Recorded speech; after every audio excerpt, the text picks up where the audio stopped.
So, one of the most pervasive ways in which we are not still, the mind is chattering, is because of movement in time. We either move back into the past, we look into what has happened, and we analyze it, and we um, try to either feel, we feel good about it or feel bad about it, and all the rest. That is definitely counterproductive. And even from the perspective of learning from the past, the learning happens only in the moment when we actually are fully engaged in any activity. Then there is, through that activity, there is a certain learning that comes, and that learning is part of our memory anyway. So if we spend our energy in looking back at the past in nostalgia or in regret or any of that, clearly we cannot be still because the mind is chattering. But same way, if we are looking into the future, other than practical needs, if we have to make a practical plan for going somewhere, or that is different, that is just chronological time. But if you are caught in psychological projection of time, I have to achieve this, I have to become this, I have to become that.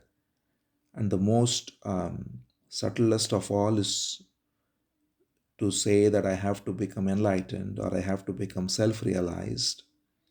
And when we have that as a goal, again we are projecting into time.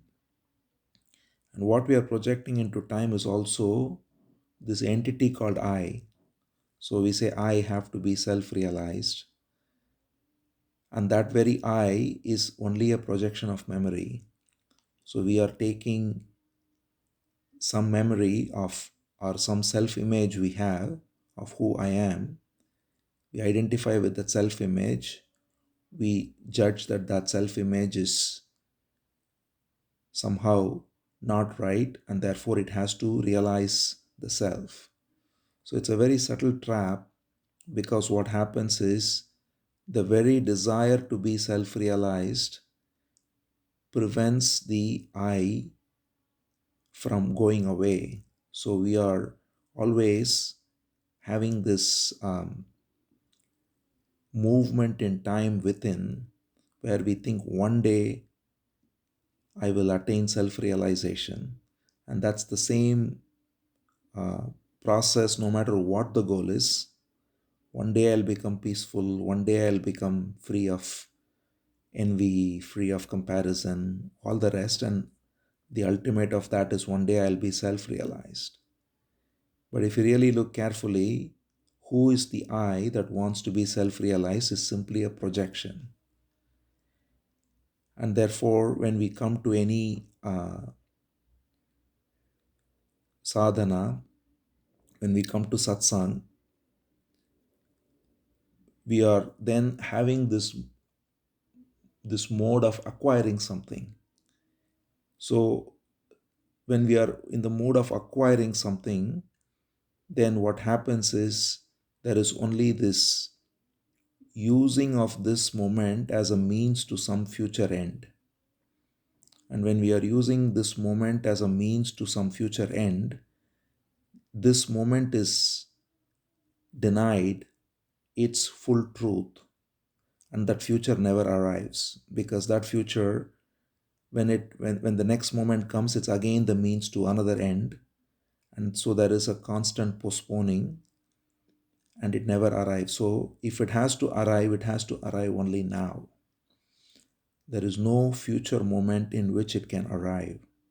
So when we are very clear on this, then when we recognize that there is no event in the future that I can look forward to, because the very looking forward to an event in the future denies the present moment. And because of that, it postpones something, And that postponement is the habit of the mind which constantly postpones all the time. And then I tell myself I have to learn this scripture, that scripture, I have to listen to this. It goes on and on. But if we have a totally different approach where we say that when I engage in anything, I'm engaging fully, seeing the beauty of that very moment. So, this is where the recognition that this moment, whatever appears in this moment, as the I, as the other, and as the interaction between the I and the other, is all entirely a manifestation of the material energy which is happening with great intelligence. So the I that rises as the ego is only a provisional I. The only mistake we make is to link the I of this moment with the I of yesterday and with the I of tomorrow. But in reality, every moment is new, and in each interaction, a new I is born. And that I is a product of course, memory and whatever conditioning is there. And it has a purpose to just have an interaction. So when I am eating food, there is the I and there is food, and I eat food. And there is no problem with this as long as there is no either identification or condemnation of the I. Even to say that I have to get rid of the I is another subtle trap by which the I always becomes a bondage. The the one who wants to get rid of the I is the I. And by the desire to get rid of the I, we perpetuate this false continuity of I. What is really there is just a provisional I that rises every moment in response to a situation, and it goes back, and then the next moment there is a different interaction, there is another I that comes up. And just as everything comes up on its own, the I also comes up on its own. Just as breathing happens on its own, just as various processes, physical and mental, happen on their own, the I also comes up on its own. And when we recognize that this is simply an expression of the divine intelligence, this I that rises, there is no actual separate individual here at all. It is just an expression of the divine intelligence. And that same expression of the divine intelligence is the other as well. So then we don't need to do anything in order to use this moment as means to something else, or in order to project some future goal, because there is no future other than this moment. Every moment when it comes, that is the only truth. And when we recognize that this very moment, the I that rises, the I that's speaking or listening, is an expression of the divine intelligence, and it is perfect in the way it comes up. The only imperfection is when there is this false linking of this I as a persistent entity with all the past and all the future. So if we don't do that, then our entire attention is now.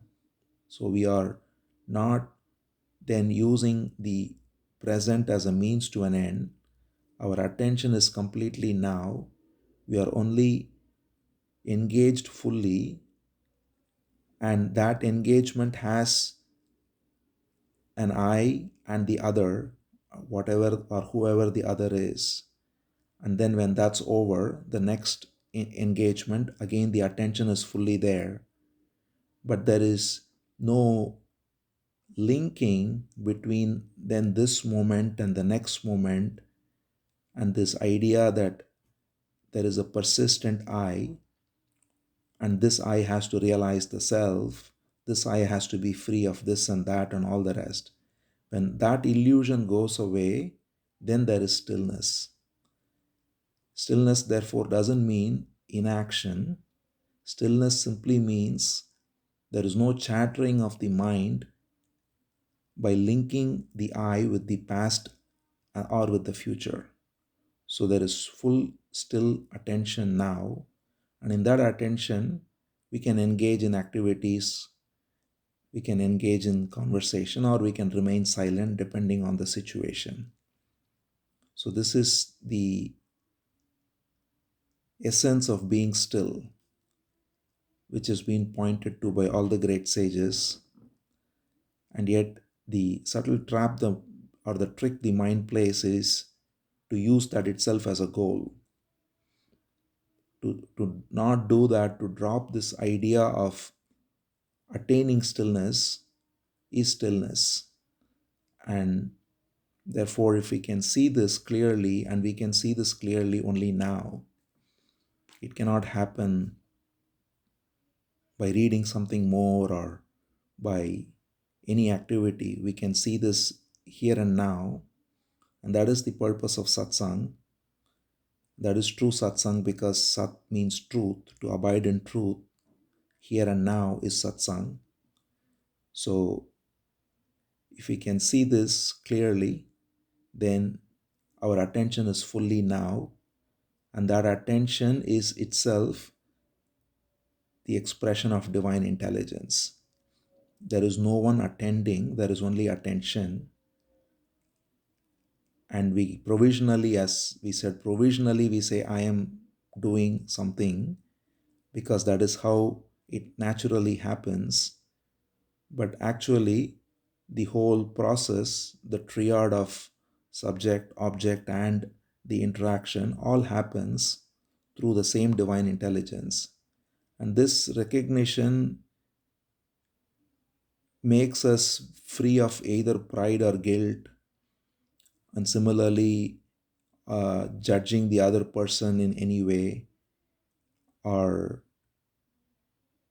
any such duality. Each moment is what it is.